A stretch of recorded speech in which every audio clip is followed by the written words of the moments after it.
જય ભીમ, જય સંવિધાન. ઘણા સમયથી આપણે એસટીના વિડીયો બનાવવાનું બંધ કરી દીધું છે. ક્યાંક ને ક્યાંક શું તકલીફો છે એ તમે લોકો જાણો છો. એસટીના દરેક કર્મચારી, ઓલ ગુજરાતના એસટીના કર્મચારી બધા ખૂબ સારી રીતે જાણે છે. પણ આજે ફરીવાર મારે એક વિડીયો બનાવવાની જરૂર પડી છે. શું કામે? તો મુદ્દો એટલો બધો ગંભીર છે કે એને સમાજ સમક્ષ મૂકવો ખૂબ જરૂરી છે. અમરેલીથી નાસિક રૂટની એક બસ છે. એ 16 તારીખના રોજ અમરેલીથી નાસિક ઉપડે છે અને ધંધુકાથી બે બહેનો જે નાસિક પેલા વની આવે છે ત્યાં જવા માટે આ બસની અંદર બેસે છે. હવે આ રૂટ દરમિયાન એક નાલાયક અને નસરમો, જે એની ઉંમર નથી, એના ઘરે બાળકો છે, છતાં પણ એ એવી હરકત કરે છે જે આજે દીકરીઓ માટે રોડ રસ્તા ઉપર નીકળવું પણ મુશ્કેલ થઈ જાય એવી હરકત આ કંડક્ટર એટલે કે અમરેલી ડેપોનો કર્મચારી મંડળનો હોદ્દેદાર સિપ્તેસિંહ હુસેન નકવી જે કંડક્ટર છે, આ કંડક્ટર દ્વારા એ બે જે બહેનો છે જે ધંધુકાથી વની જવા રવાના થયા છે, આ બસની અંદર મુસાફરી કરવા માટે ગયા. એ બેનની છેડતી કરવામાં આવે છે. એ બેનના સોફાની અંદર જઈ અને આ વ્યક્તિ દ્વારા ચેનચાળા કરવામાં આવે છે અને એને છરી બતાવી એવી ધમકી આપવામાં આવે છે કે આ વાતની જાણ તે જો કોઈને કરી તો હું તને છરી મારી દઈશ. આવી ફરિયાદ એ બેનના એક ભાઈ દ્વારા કરવામાં આવેલ છે. હવે વિગતવાર વાત કરું તો આ બસ ત્યાં જાય છે, વની આ બહેનોને ઉતરવાનું હોય છે, પણ આ કંડક્ટર દ્વારા આ જે લંપટ છેડતી બાજ આ જે કંડક્ટર રહ્યો એ કંડક્ટર દ્વારા એ બેનને ત્યાં ઉતરવા દેવામાં આવતા નથી ને છેક નાસિક સુધી લઈ જવામાં આવે છે. હવે એનો ઈરાદો શું છે એ આપને ખ્યાલ નથી, પણ છેડતી કરી છે એટલે એનો કંઈક હલકો જ ઈરાદો હોય. આ વાતની જાણ આ લંપટ કંડક્ટરને થાય છે અને રિટર્નમાં જ્યારે આ બસ નાસિકથી અમરેલી જવા ફરીવાર રવાના થાય છે ત્યારે કરજણ અને પાલેજની વચ્ચે એક હોટલ છે, સહયોગ હોટલ. ત્યાં જે આ બસનો રૂટ છે, હવે સહયોગ હોટલની અંદર જે રૂટ છે એ લીગલી છે કે નથી, એસટીના નીતિ નિયમ મુજબ જે હોટલને પરવાના આપવામાં આવેલ છે એ હોટેલ હતી કે નહોતી એ આપને ખ્યાલ નથી, પણ આ હોટલે એ બસ ઊભી રહી છે અને આ જે લંપટ કંડક્ટર છે એ કંડક્ટરને અગાઉથી જ ફોન આવે છે કે તમને મારવા માટે તમે જે નાલાયકી કરી છે, તમે જે બેન દીકરીની છેડતી કરી છે, એ બેનના ભાઈઓ તમારો આજ વાકરો વાઢી નાખવાના છે, તમારા પૂઠા જામ કરી દેવાના છે, એવી એને ભાળ મળે છે, ખબર મળે છે. એટલે આ ભાઈ છે ને ત્યાંથી રવાના થઈ જાય છે. એ જે રૂટ છે ને એ રૂટ ખૂબ મહત્વનો છે.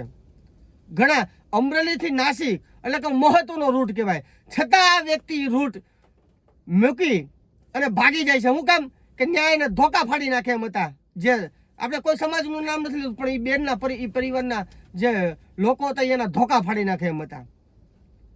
હવે આવો મહત્વનો રૂટ ની લાઈન રખડાવી અને ભાગી જાય છે, પણ માત્ર ને માત્ર આ વ્યક્તિને સસ્પેન્ડ કરવામાં આવે છે.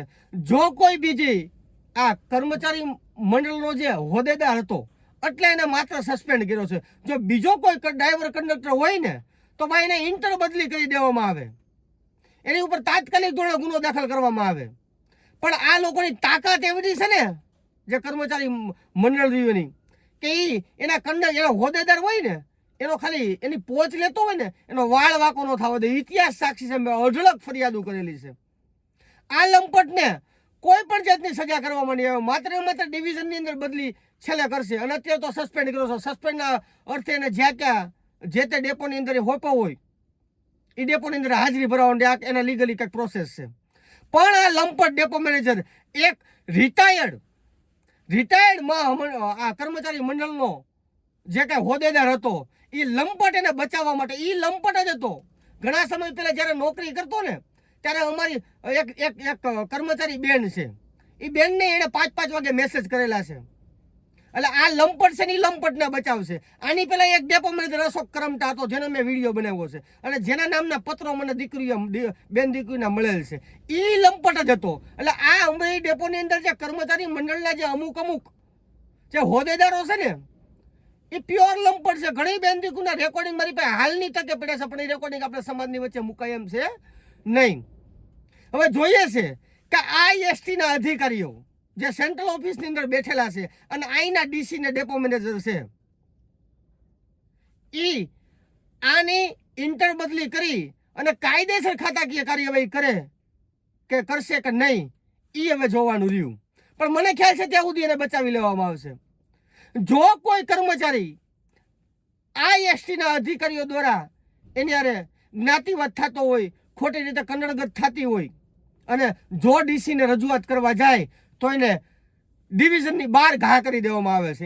એની ઉપર એવી ખાતાકીય કાર્યવાહી બેહાડવામાં આવે છે, એને એટલા હેરાન કરવામાં આવે છે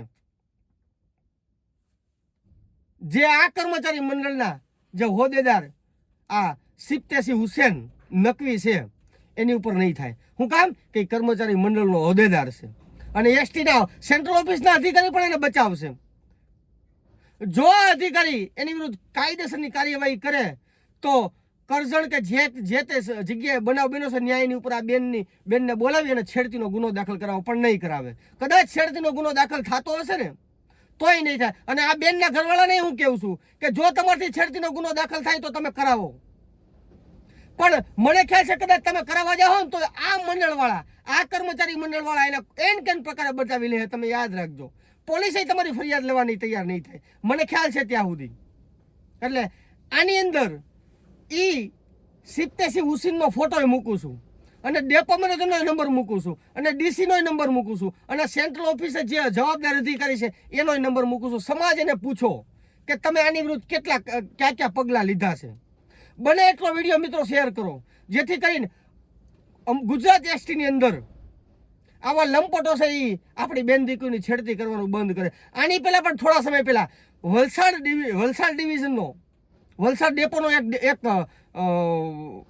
કંડક્ટર છે કે એટીઆઈ ધનસુખ પટેલ, જે છેડતીના ગુનાની અંદર એને સજા કરવામાં આવી, એ મોટો લંપટ છે. મેં એના વિડીયો અનેક વખત વિડીયો વાયરલ કર્યા છે. એ કર્મચારી મંડળનો હોદ્દેદાર છે કે લગભગ કર્મચારી મંડળનો 90% હોય, 100% 99% હશે, બહુ ખ્યાલ નથી, ભૂલાઈ ગયું છે, કેમ કે હવે પછી બાસુ પીવાનું થઈ જાય ને. એને એનું જે મંડળ છે, એનું જે યુનિયન છે, હાલ પણ બચાવવાની પ્રોસેસમાં છે, એ મને ખ્યાલ છે. ટૂંક જ સમયની અંદર ઘણા ભાંડા ફોડવાનો છું. એટલે એસટીના જે કર્મચારી છે ને ખાસ મારી વિનંતી છે કે આ વિડીયોને બને એટલો શેર કરો, અને આ લંપટ કોઈ પણ સંજોગે બચવો ન પડે એવી હું સમગ્ર સમાજ પાસે વિનંતી કરું છું. જય ભીમ, જય સંવિધાન.